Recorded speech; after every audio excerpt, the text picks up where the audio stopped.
नमस्कार, मैं हूं आपका दोस्त विजय विद्रोही। आप मुझसे जुड़ चुके हैं, इसके लिए आप सबका तहे दिल से शुक्रिया। अगले 7-8 मिनट आपसे जुड़े रहने की कोशिश करूंगा।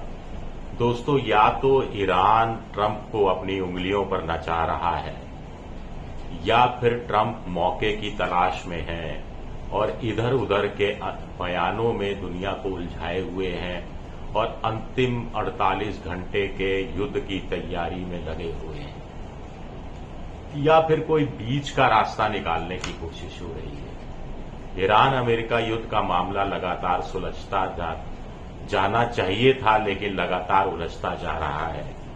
और ट्रिटा पारसी जैसे विशेषज्ञों ने तो कहा है कि ये जो बयानबाजी का दौर चल रहा है, कभी ईरान कोई नया प्रपोजल दे देता है, कभी ट्रंप धमकी दे देते हैं, कभी मौका दे देते हैं, कभी ट्रंप थोड़ी रियायत देने का संकेत देते हैं, कभी ईरान थोड़ा रियायत देने का संकेत देता है। ये सिलसिला अगले 2-3-4 हफ्तों तक चलेगा, लेकिन उसके बाद स्थितियां और गंभीर पर गंभीर होती जाएंगी और तीसरी दुनिया के देशों को, जिसमें भारत भी शामिल है, कि आर्थिक कमर पूरी तरह से टूट जाएगी। कहीं कहीं पॉलिटिकल बदलाव भी हो सकते हैं।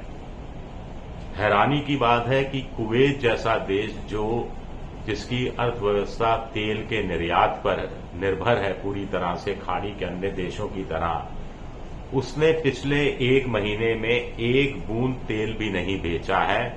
ये स्थिति 30-40 सालों में पहली बार बनी है। हैरानी की बात है कि पहली बार यूएई ईरान को आंखें दिखा रहा है, ट्रंप को भी एक तरह से आंखें दिखा रहा है, और ओपेक जो oil producing and exporting countries है, उससे हट गया है कि वो अपनी मर्जी से तेल जितना चाहे बेच सकेगा, लेकिन बेच तो तब पाएगा ना जब उसके टैंकर नाकेबंदी को क्रॉस कर पाएंगे। आमतौर पर कहा जा रहा है कि अमेरिका के हाथ से कमान निकल चुकी है और अमेरिका की जो सिक्योरिटी अम्ब्रेला थी, जो सुरक्षा देने वाली छतरी थी, उसमें छेद हो गए हैं। उसकी उपयोगिता नष्ट हुई है, उसकी विश्वसनीयता कम हुई है और उसका प्रभाव कम हुआ है। इस बीच ईरान ने 14 सूत्री एक कार्यक्रम, 14 पॉइंट फार्मूला, शांति के लिए, सुलह के लिए 14 पॉइंट फार्मूला सामने रखा है। आपको ध्यान होगा, एक वक्त था जब अमेरिका ने 15 सूत्री फार्मूला सामने रखा था और ईरान ने 5 सूत्री फार्मूला सामने रखा था, और इस पर इस्लामाबाद में पहले दौर की बातचीत भी हुई थी जो नाकाम हो गई थी। लेकिन पॉजिटिव बात है कि सीज फायर अभी भी है। लेटेस्ट है कि ट्रंप कह रहे हैं कि 2 महीने के लिए सीज फायर बढ़ा देते हैं। ईरान कह रहा है कि हमें सीज फायर बढ़ाने में कोई दिलचस्पी नहीं है, हम तो चाहते हैं कि युद्ध टर्मिनेट किया जाए, युद्ध के हालात पूरी तरह से खत्म किए जाएं और ये मामला 30 दिन में सुलझ सकता है। ईरान को लगता है 30 दिन में ये विवाद सुलझाया जा सकता है। तो क्या 14 सूत्री फॉर्मूले में युद्ध रोकने का, शांति बहाल होने का कोई एक फॉर्मूला छुपा हुआ है? ईरान की शर्तें देखिए, फिर कभी ईरान पर हमला नहीं हो, हॉस्टिलिटीज हमेशा के लिए अंत हो जाए, अमेरिका अपनी नौसेना की जो नाकेबंदी कर रखी है उसको खत्म कर दे। ट्रंप कह रहा है कि हम तो पायरेसी जैसे समुद्री लुटेरों जैसी स्थिति हो गई है हमारी, और ट्रंप को लगता है कि ये जो नाकेबंदी की है इससे वो ईरान का आर्थिक स्रोत को सुखा रहा है।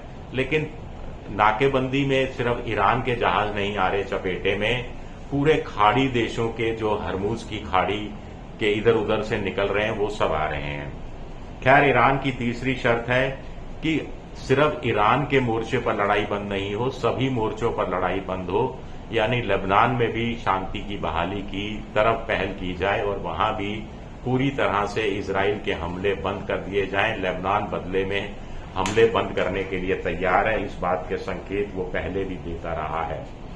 ईरान कह रहा है कि डीफ्रीज कर दिए जाएं उसके बैंक खाते और उसको पैसा दिया जाए। $27 बिलियन की बात की जा रही है। उस पर जो 47 साल से आर्थिक प्रतिबंध लगे हैं उनको हटा दिया जाए, भले ही किश्तों में और भले ही पहले सेकेंडरी सैंक्शन हटा दिए जाए। ईरान ने इस बीच अमेरिका पर दबाव डालने के लिए एक कहा है कि वो संसद के अंदर, ईरान की संसद में एक नया कानून पारित करेगा जिससे तय होगा कि हरमूज की खाड़ी से कौन सा जहाज, किस देश का जहाज गुजर सकेगा, किस देश का जहाज टोल टैक्स से गुजर चुकेगा और किस देश का जहाज कोई टोल टैक्स चुकाए बिना गुजर सकेगा। तो इजराइल के जहाजों पर पूरी तरह से प्रतिबंध लगा दिया जाएगा। हरमूज की खाड़ी से ईरान के जहाजों की आवाजाही, इजराइल के जहाजों की आवाजाही पूरी तरह से बंद कर दी जाएगी। ये नया कानून ईरान जो प्रस्तावित है और पारित कराने के चक्कर, पारित तो हो ही जाएगा, ये तो सिर्फ ट्रंप को धमकाने के लिए, दबाव में लाने के लिए कोशिश की जा रही है। दुश्मन देशों के जहाजों पर टोल टैक्स लगेगा और ये टोल टैक्स के लिए परमिट दिया जाएगा इन जहाजों को, और टोल टैक्स कितना है ये पता नहीं, लेकिन माना जा रहा है कि $20 लाख, $2 मिलियन प्रति जहाज की बात हो रही है।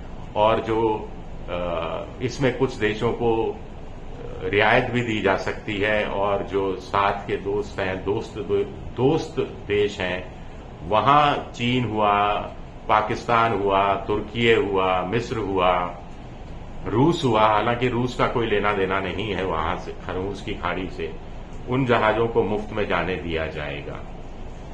इस पर ट्रंप का क्या रिएक्शन है? ट्रंप का ये रिएक्शन है कि 14 सूत्री सुलह प्रस्ताव मिला है, इस पर हम विचार कर रहे हैं। लेकिन इसके साथ साथ ट्रंप ने आगे जोड़ दिया है कि डील होना मुश्किल है।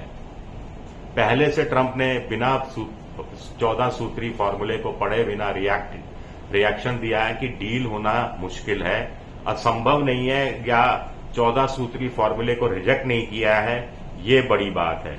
उधर IRGC भी लगातार धमकी दे रहा है। उसका कहना है या हम युद्ध में जाने के लिए तैयार हैं, हम युद्ध से डरते नहीं हैं, अमेरिका समझौतों का मान नहीं रखता है।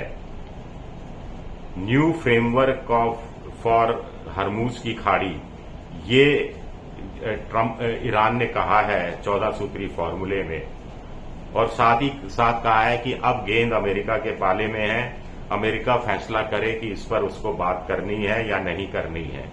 अमेरिका की तरफ से ट्रंप कह रहे हैं कि ईरान ने अभी तक 47 सालों में वो कीमत नहीं चुकाई है जिसको चुकाने के लिए हम अगर उसको मजबूर कर देंगे, अगर ईरान ने बदतमीजी की तो फिर से युद्ध की नौबत आएगी।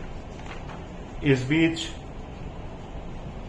फ्राइडे को ट्रंप ने कहा था, कैसे ट्रंप टैको कर जाते हैं, ट्रंप ऑलवेज चिकन्स आउट, कि डील अगर नहीं होती है तो उसमें एक तरह से अमेरिका को का कोई नुकसान नहीं है, अमेरिका का फायदा ही है। क्या आप सच्चाई जानना चाहते हैं? रिपोर्टरों से उन्होंने पूछा था। हम इसे और जारी नहीं रख सकते, यानी जो खाड़ी की स्थिति बनी है इसे जारी नहीं रख सकते।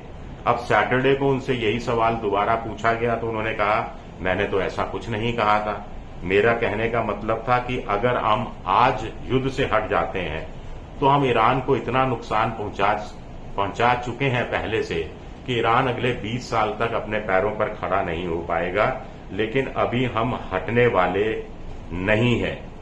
ट्रंप ने इस बीच जर्मनी से भी रार ले ली है, 5000 सैनिकों को तो हटाने की बात कर ही रहा है। अब ट्रंप कह रहे हैं कि सन 2027 में वो जर्मनी में अपना बेस पूरी तरह से खाली भी कर सकता है।